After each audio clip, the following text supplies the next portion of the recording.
बी 2 ते 3 साधक आमच्या संस्थेत जोडले जातात, म्हणजे पुढे पूर्ववत काम करण्यासाठी. आणि अशा स्वरूपात आता 60-65 योग शिक्षक तयार आहेत. आता योग शिक्षकाच्या आमच्या कोर्सकडे जवळजवळ 100 विद्यार्थी आहेत. पण त्यांना योग शिकायसाठी काहीतरी लालच दाखवावी लागते. तसं कुठेतरी नोकरी मिळते. जिल्हा परिषदला म्हणल्यानंतर 100 साधक आले. त्याच्या अगोदर ज्यावेळेस नोकरी नव्हत्या त्यावेळेस 10-20 साधकाच्या आमच्यातल्या काही शिक्षकांनी फी भरलेत आणि त्यांना योग करा म्हटले. करिअर म्हणून योगाकडे बघा असं बऱ्याच जणांना सांगितले. किंवा आता जे काही साधक जॉबवर जातात तर त्यांना सुद्धा म्हणजे तुम्हाला विनंती करायची आहे की काहीच सहकार्य मिळत नाही आपल्या आरोग्य केंद्रातून. तर तुम्ही थोडंसं जातीने त्यांना लक्ष दिलं तर एकतर आम्हाला 1 तासासाठी जॉब घ्यायला जावं लागतो आणि इथून सगळे साधक जात आहेत. सोलापूर उस्मानाबादसारख्या ठिकाणी जायचं म्हटलं तरी त्यांना जायला 1 तास यायला 1 तास लागतोय. हे 10-12 प्रत्येक जाऊन रोज 2 तास घेत आहेत. पण तिथं ते गावातले लोक पण तुम्ही सांगा पण तुम्ही अगर त्या ज्या पीसीचे सीएचओ असतील, पीएचओ असतील, एमओ असतील त्यांचं थोडंही सहकार्य होत नाही आम्हाला. तर तुम्हाला एक विनंती आहे की तुम्ही थोडंसं त्यांच्याकडे लक्ष द्यावं. आणि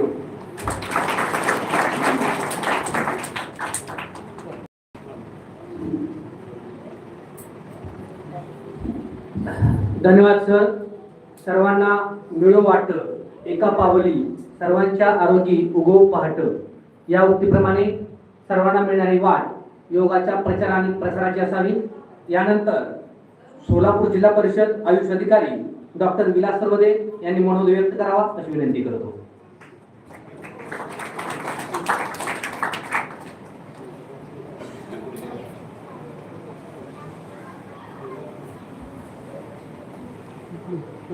आदरणीय व्यासपीठ, देसाई सर, उंडाळे सर, त्यांचे सहकारी, माझे सहकारी उस्मान जिल्हा आयुष अधिकारी डॉक्टर पडीकर आणि आपण उपस्थित सर्व योग साधक.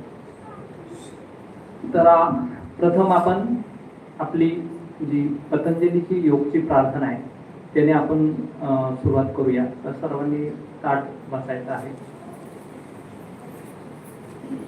योगेन चित्तस्य पदेन वाचा मलं शरीरस्य च वेदकेन कृपाकरोतं प्रवरं मुनिना पतंजली प्रांजली दानतोस्मि.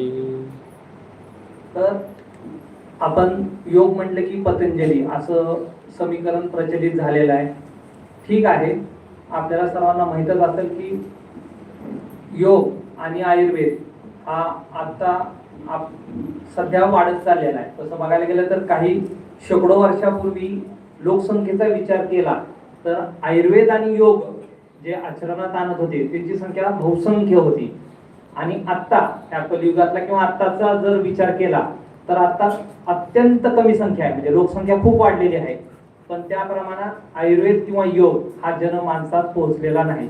तरी पण इथं आल्यानंतर उंडाळे सर, मला एवढे लोक दिसत आहेत, मला खूपच धन्य असल्यासारखं वाटत आहे की वैराग सारख्या छोट्या गावामध्ये आपण एवढं योग चळवळीच्या स्वरूपात इथं आलेला आहात. आणि आपल्याला इथून पुढे हा काळच असा आहे की चळवळ स्वरूपातच आपल्याला आयुर्वेद आणि योग वाढवायचा आहे. कारण आपल्याला सर्वांना माहिती आहे की आपल्यावर परदेशी शक्तीचं आक्रमण झालेलं आहे. मग ते ट्रीटमेंट असू, खाणं पिणं असू, बोलणं असू. योगला लोक काय म्हणतात? अजून योगा म्हणतात, आयुर्वेदाला आयुर्वेदा म्हणतात. बरोबर आहे. आपण जर संस्कृत किंवा मराठीचा विचार केला तर विजय पुल्लिंग आहे, विजया म्हटलं तर काय होईल? स्त्रीलिंग, लिंग बदलतं ना. तर आपण आपल्या व्याकरणाच्या दृष्टीनं आपण योगच म्हणायला पाहिजे. मला खूपदा त्रास होतो की योगा म्हणतात असं आतून कुठून तरी अशा वेदना होतात त्याचा उच्चार ऐकल्यानंतर. पण काय आता करू शकत नाही. मी पण उत्तर देताना मी योगच म्हणत असतो. पण म्हणजे हे इंग्रजाळलेलं वातावरण आहे. आणि आपली शिक्षण पद्धती सगळ्यांना माहिती, ती पण इंग्रजाळलेलीच आहे ना, मेकाले शिक्षण पद्धती. त्याचे फायदे तोटे सर्वांना माहीत असतील. स्वदेशीचा ज्यांनी अभ्यास केलेला आहे त्यांना. तर अशातूनच आपण मार्ग काढत आहोत. तर आपण हे सर्व कशासाठी करतोय? कशासाठी? जास्त पैसे कमवणे उद्देश आहे का हे करताना आयुर्वेद आचरणात आणताना? तर स्वस्थ राहण्यासाठी करतो. स्वस्थ राहणे म्हणजे काय? निरोगी राहणे. स्व म्हणजे स्वतः, स्थ म्हणजे स्थित. स्वतःच्या ठिकाणी आपल्याला स्थित व्हायचंय, स्थिर व्हायचंय, त्यासाठी करतो. बरोबर आहे. तर आयुर्वेदामध्ये स्वस्थची व्याख्या काय सांगितलेली आहे?